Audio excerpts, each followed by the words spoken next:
Amados, nós vamos abrir a palavra de Deus no primeiro livro de Samuel, capítulo 2.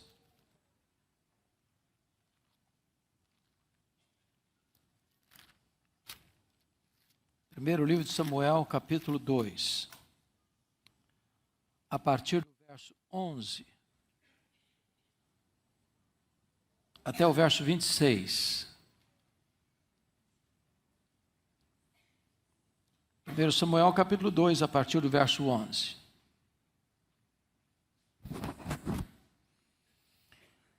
Está escrito o seguinte: Então Eucana foi-se a Ramá, à sua casa. Porém o menino ficou servindo ao Senhor perante o sacerdote Eli. Eram, porém, os filhos de Eli, filhos de Belial, e não se importavam com o Senhor. Pois o costume daqueles sacerdotes com o povo era que, oferecendo a alguém sacrifício, vinha um moço do sacerdote, estando-se cozendo a carne, com um garfo de 3 dentes na mão, e metia-o na caldeira, ou na panela, ou no tacho, ou na marmita. E tudo quanto o garfo tirava, o sacerdote tomava para si. Assim se fazia a todo Israel que ia ali a Siló. Também antes de se queimar a gordura, vinha o moço do sacerdote e dizia ao homem que sacrificava: Dá essa carne para assar ao sacerdote, porque não aceitará de ti carne cozida, senão crua. Se o ofertante lhe respondia: Queime-se primeiro a gordura, e depois tomará quanto quiseres. Então ele dizia: Não, porém hás de mandar agora, senão tomá-la-ei à força.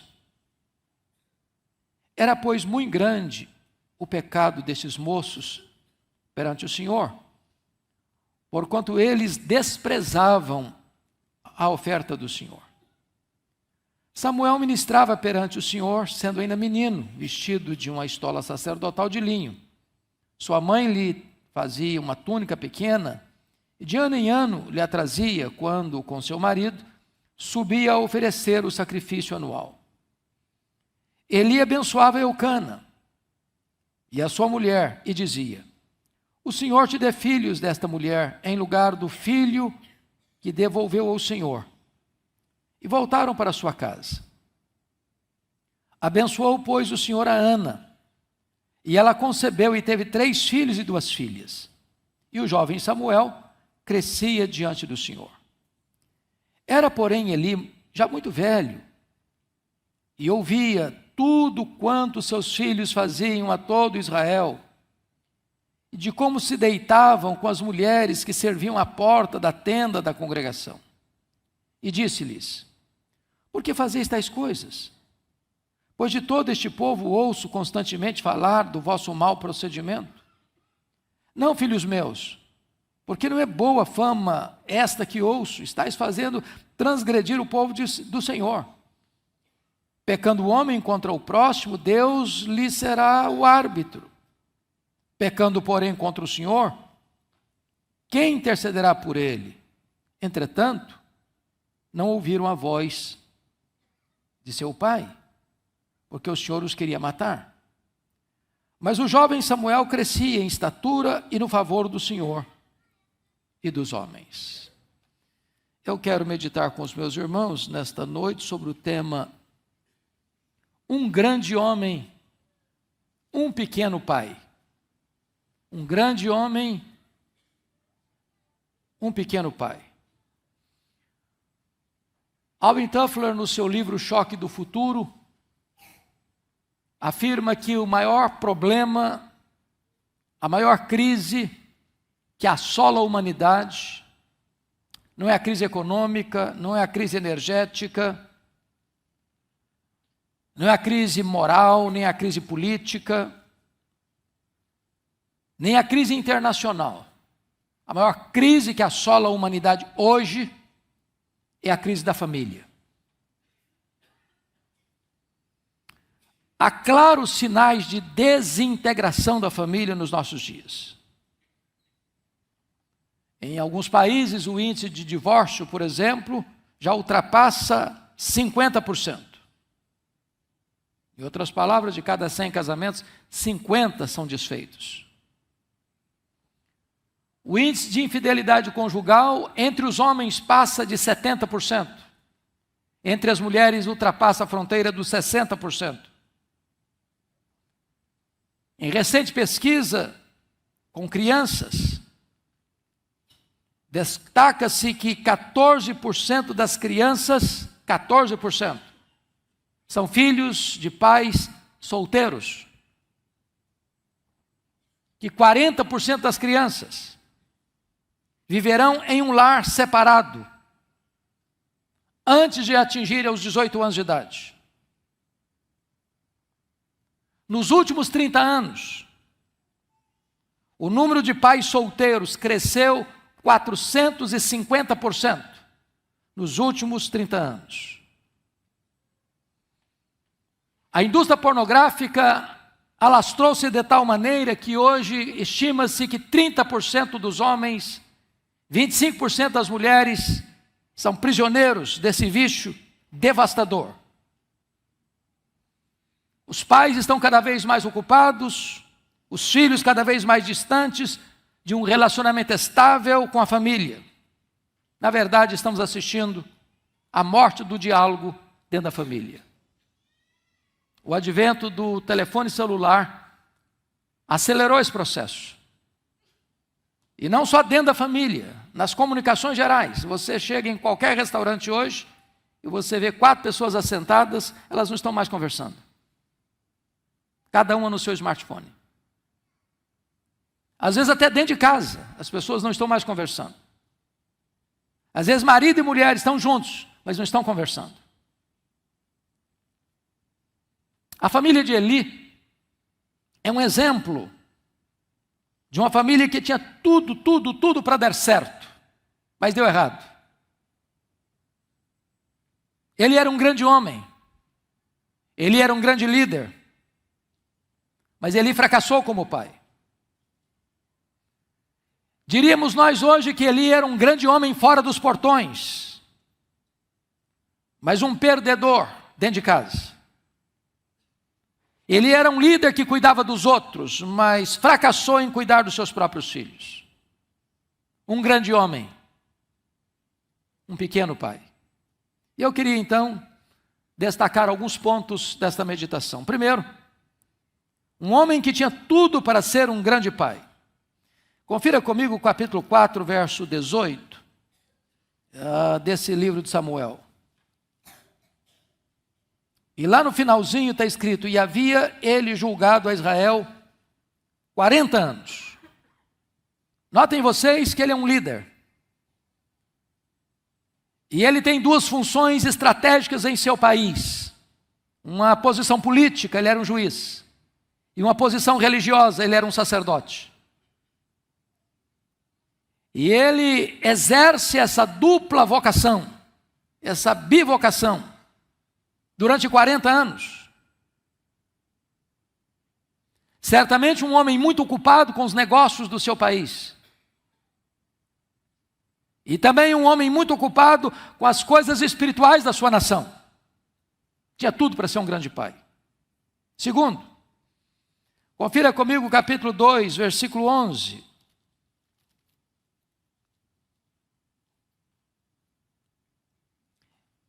Então Eucana se foi a Ramá, a sua casa, porém o menino ficou servindo ao Senhor perante o sacerdote Eli.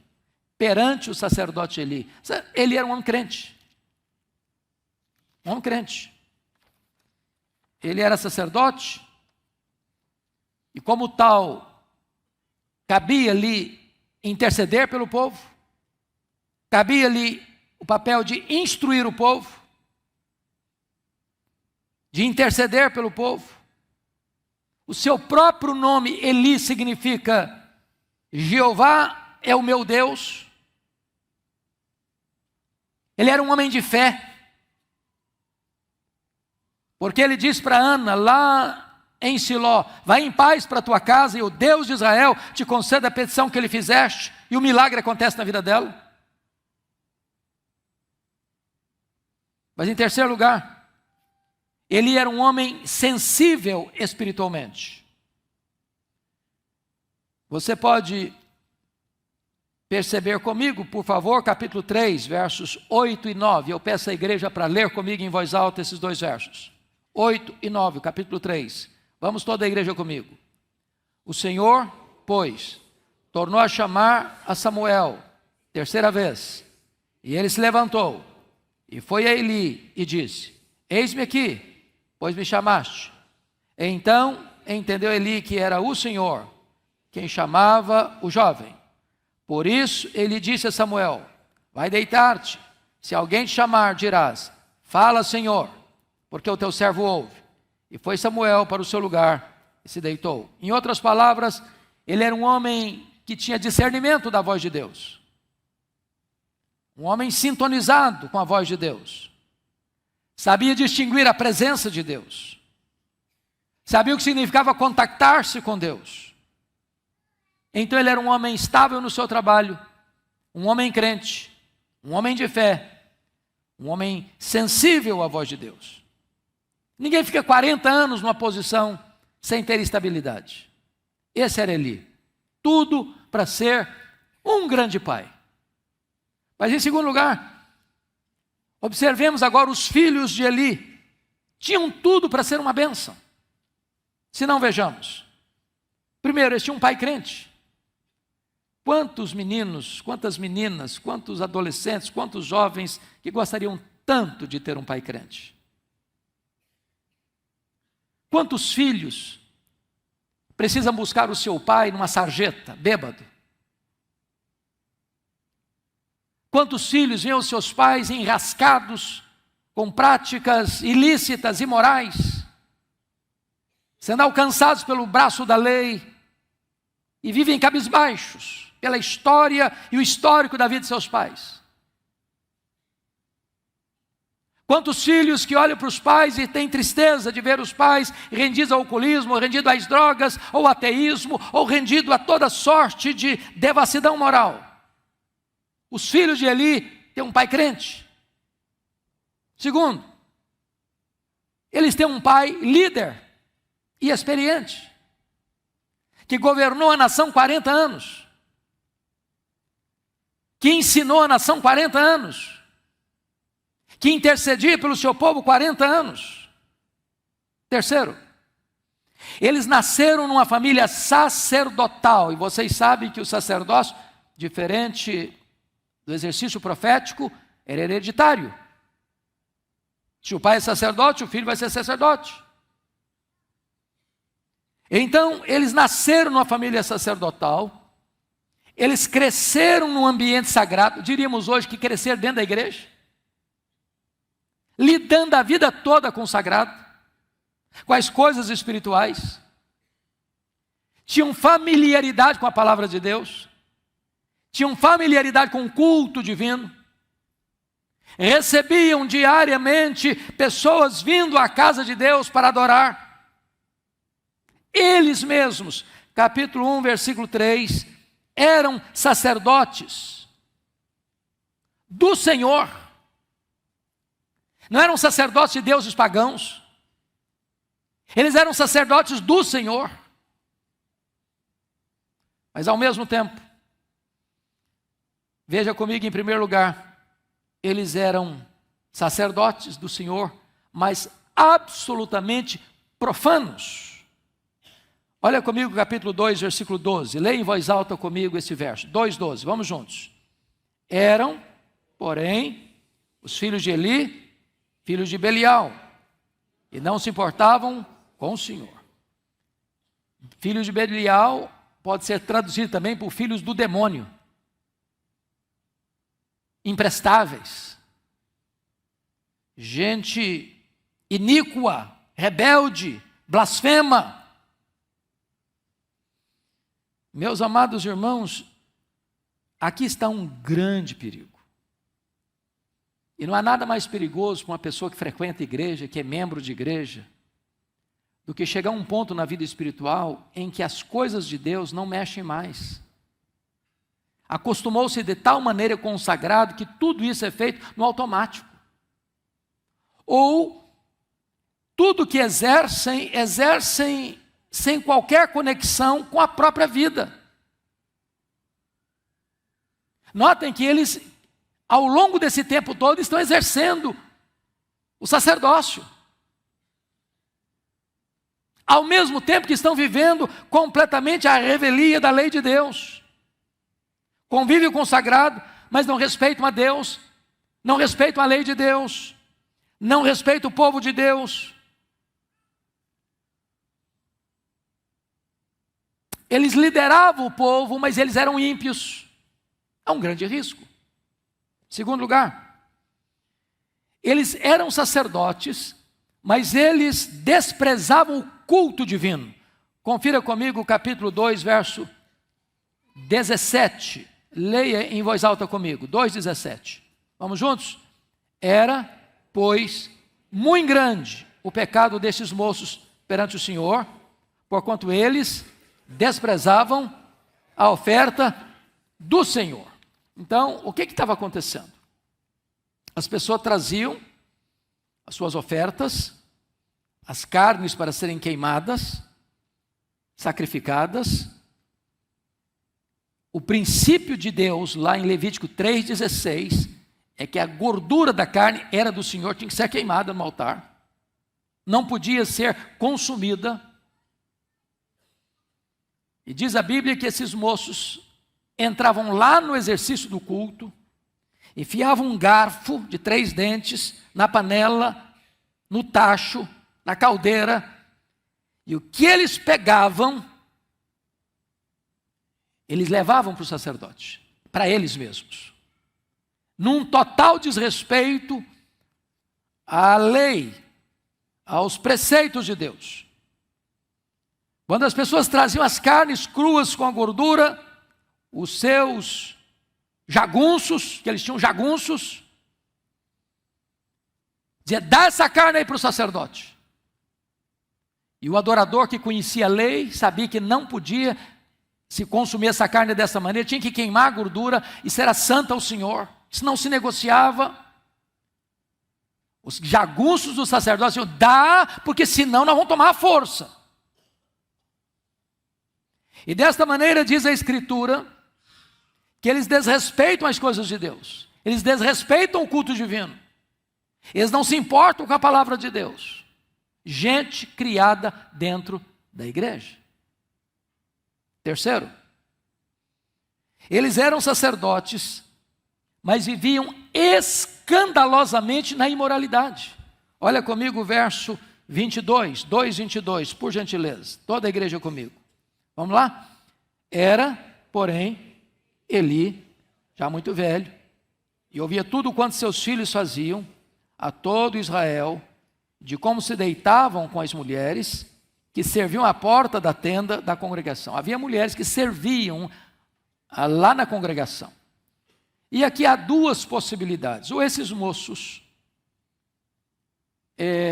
usando da função de sacerdote, corrompiam essas mulheres para ter relação com elas, o que era um desrespeito a Deus, a eles mesmos, a essas mulheres, aos seus maridos respectivos, ao culto sagrado.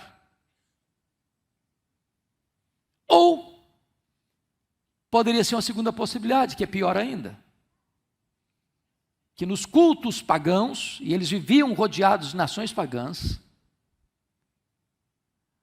a sexualidade estava misturada com a religiosidade, e haviam as prostitutas cultuais.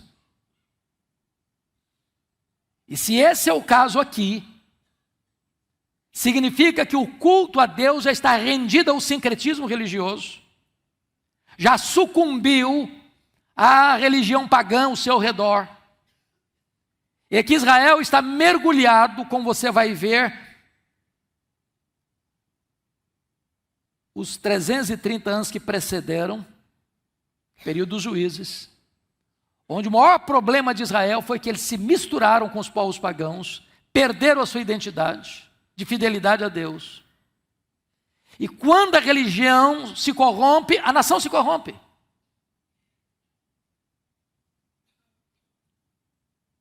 A Bíblia chama a igreja de sal da terra. Se não tem sal, a corrupção é galopante. É por isso que querer destruir a igreja, ou atacar a igreja, ou frear a igreja, ou criar dificuldades para a igreja de Cristo, é mergulhar a nação no caos.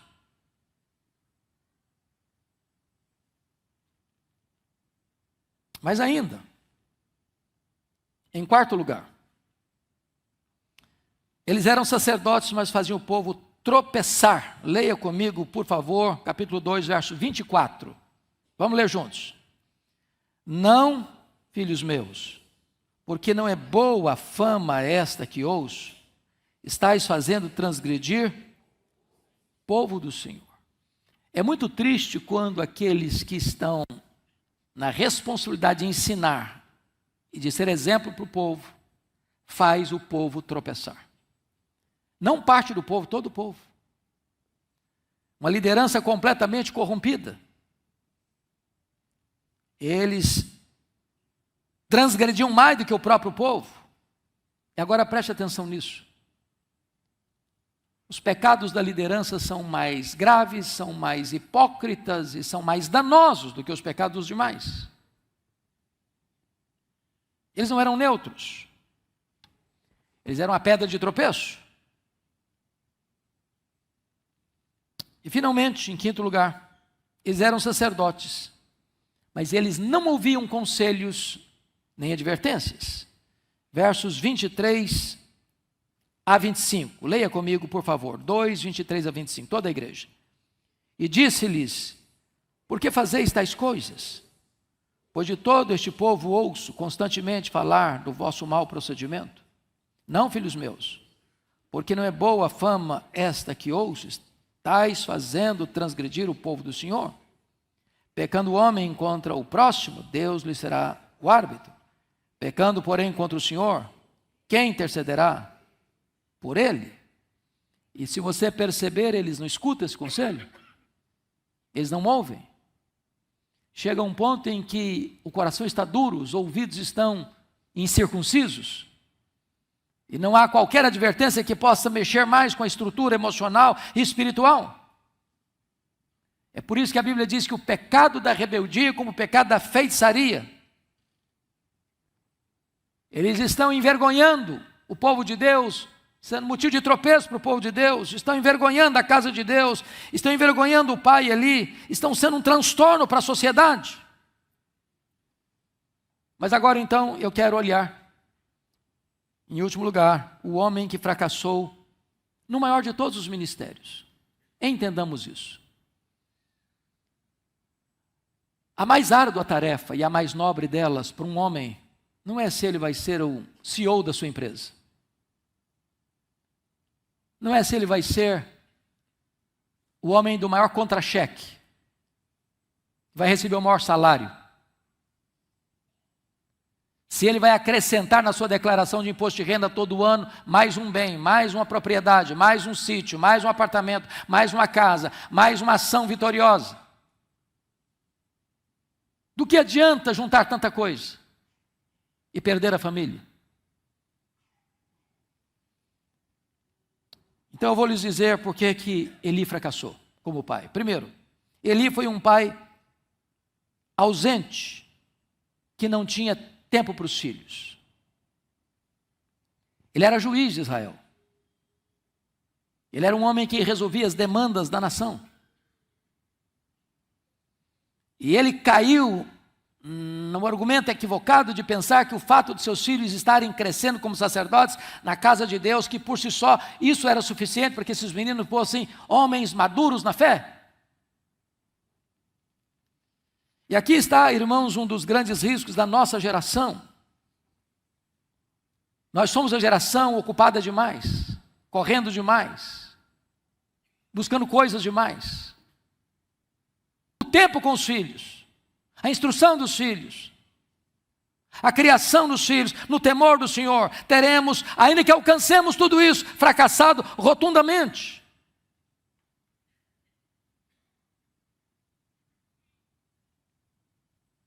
Talvez as nossas gerações pretéritas não tiveram tantos privilégios acadêmicos, nem tiveram alcances econômicos tão robustos. Mas você se lembra que você ficava com seu pai, com a sua mãe, você escutava seu pai e sua mãe, você tinha exemplo de seu pai e sua mãe. E hoje os pais estão ocupados demais para se ocuparem com os filhos?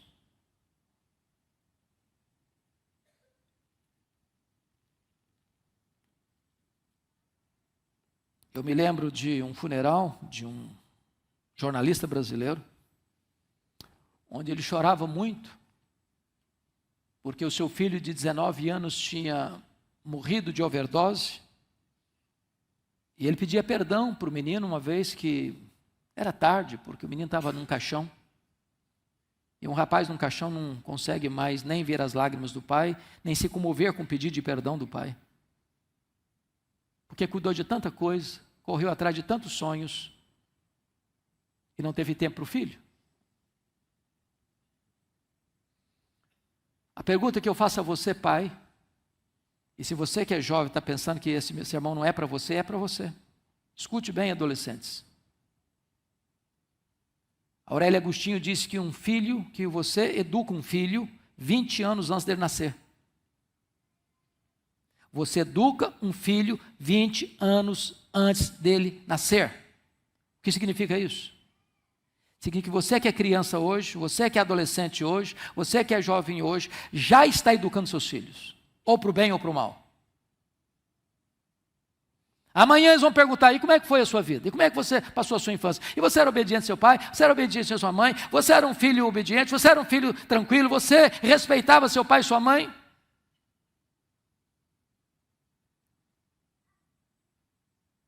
Este é o primeiro ponto que eu quero destacar.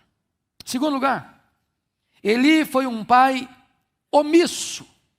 Omisso. Ele não abriu os olhos para ver os sinais de perigo dentro da sua casa. Deus botou placas no caminho de Eli.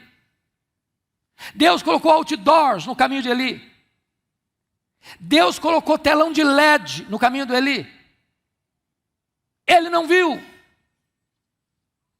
E se você ler o contexto, 3 vezes Deus alertou Eli. Primeiro, a advertência veio do público geral, versículos 22 a 24. A nação inteira dizer, o Eli, seus filhos estão comportando mal, Eli. O Eli, seus filhos estão fazendo coisa errada, Eli. O Eli, seus filhos estão desrespeitando a lei. O Eli, seus filhos não respeitam o culto divino. O Eli, seus filhos estão profanando a casa de Deus. O Eli, seus filhos estão adulterando dentro da casa de Deus. O Eli, toma medida, homem. Segundo lugar, uma advertência por meio de um profeta anônimo, versos 27 a 34. E Deus lavra a sentença de que o ministério deles iria cessar. O próprio Deus é o autor da sentença e mostra o princípio sobre o qual Deus exerce a autoridade. Aqueles que me honram, eu honrarei, mas aqueles que me desonram, eu os desmerecerei. E finalmente, Deus alertou Eli através do menino Samuel. E a situação seria tão grave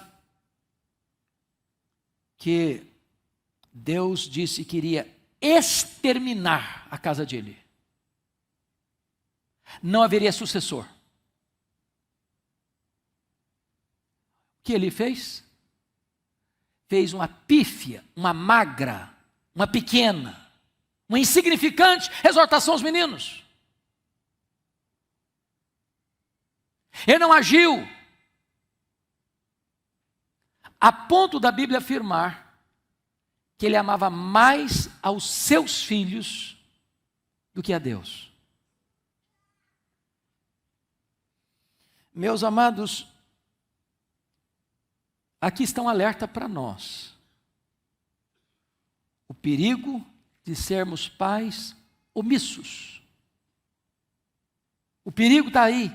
Sinais estão aí, mas ninguém toma medida, ninguém se levanta, ninguém confronta, ninguém exorta, ninguém adverte, ninguém corrige, ninguém disciplina.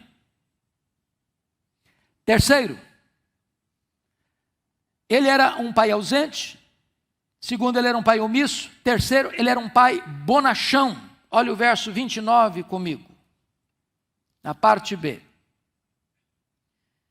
E tu, porque honras a teus filhos mais do que a mim, para tu e eles vos engordardes das melhores de todas as ofertas de meu povo de Israel. Oh, amados, eu fico impressionado com isso, porque há muitos homens que foram famosos na história bíblica e que fracassaram como pais. Nós poderíamos citar o Eli, nós poderíamos citar Samuel. Samuel foi um homem tão honrado que ele começa o sacerdócio criança, e ele termina o ministério de sacerdote já velho, e ele chama a nação inteira para dar um relatório, e diz para a nação inteira: provem para mim se algum dia eu roubei um cabrito, um cordeiro, 1 centavo dos cofres públicos. E a nação inteira diz para ele: nunca, Eli, você é um homem íntegro, você é um homem honesto, você é um homem confiável. Eu fico imaginando se os nossos políticos de hoje podiam fazer o que ele fez. E a nação inteira diz: você é um homem íntegro. Mas os filhos dele não eram. Não eram. Eu fico olhando Davi, o maior rei de Israel. O homem que viu a família dele derretendo diante dos seus olhos e nunca agiu. Eu estou começando a escrever, com a graça de Deus, comentário de 1 Reis. Comecei essa semana. E já no capítulo 1, versículo 6, diz que Davi nunca contrariou o seu filho Adonias, menino mimado. E o menino mimado, quando viu que o pai estava doente, no leito de morte, não esperou a transição, sabendo que o filho Salomão seria o herdeiro, ele usurpa o poder e vai acabar morrendo. Você encontra um homem como o rei Ezequias, um homem tão piedoso que a Bíblia diz que nunca houve igual a ele, nunca jamais outro depois dele foi semelhante a ele, mas um homem que teve um filho, e Deus havia dito para ele: põe em ordem a tua casa, porque morrerás e não viverás. E o menino nasce depois do milagre da cura.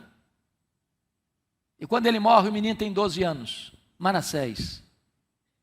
E vai ser o maior monstro de Israel. O pior rei da história de Judá. É mais fácil ser um herói lá fora do que ser um pai de verdade dentro de casa.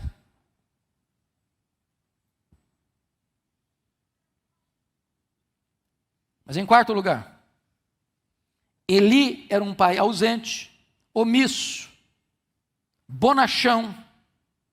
Mas em quarto lugar, ele era um pai conivente. Por favor, preste atenção no verso 29, na parte B, porque há algo muito grave que está escrito aqui. Vamos ler de novo? E tu, vamos ler comigo?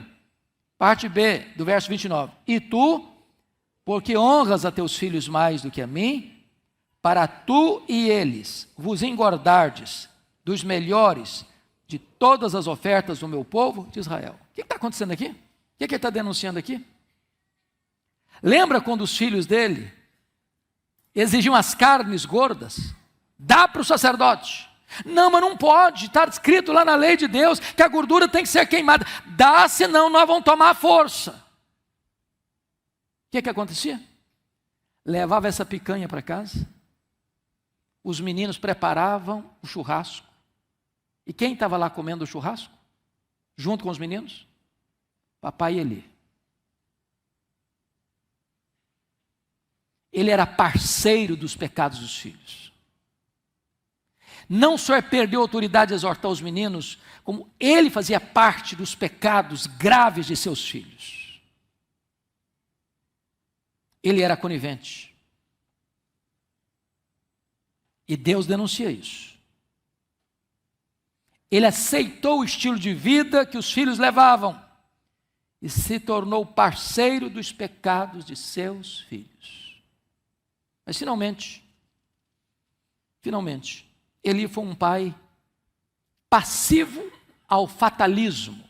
Capítulo 3, verso 18, confira comigo. Então Samuel lhe referiu tudo e nada lhe encobriu, porque ele tinha dito para o menino: olha, conta tudo que Deus falou com você, não me esconda nada.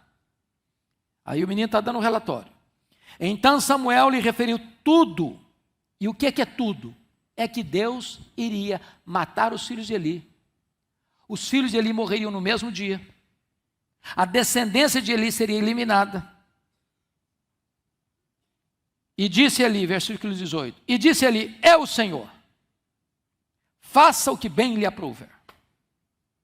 Sabe o que eu esperava do Eli agora? Uma outra atitude. Eu esperava de Eli que ele caísse de joelhos, que ele chorasse diante de Deus, que pedisse: Deus, me dá mais uma chance, me dá uma oportunidade. Não faça isso, Senhor. Deixa eu confrontar meus filhos. Eu me arrependo, eu também estou errado, eu também sou parceiro do pecado deles. Me ajude, meu Deus, eu quero me arrepender agora. Meu Deus, poupa a minha casa, poupa os meus filhos, Senhor. Não, ele não fez isso. Ele jogou a toalha, entregou os pontos. Ele aceitou passivamente a decretação da derrota final de Deus na sua vida. Ele não orou, ele não lutou, ele não chorou, ele não jejuou, ele não pediu uma chance para Deus. E eu, em nome de Jesus, quero encorajar você, pai, em nome de Jesus, não desista de ver um milagre de Deus na vida da sua família, de ver Deus restaurando a sua casa, de ver Deus salvando os seus filhos. Não jogue a toalha, em nome de Jesus. E eu quero concluir fazendo breves aplicações, trazendo lições práticas para encerrar. Primeiro, lições práticas: o perigo de cuidar dos outros e não cuidar da própria família.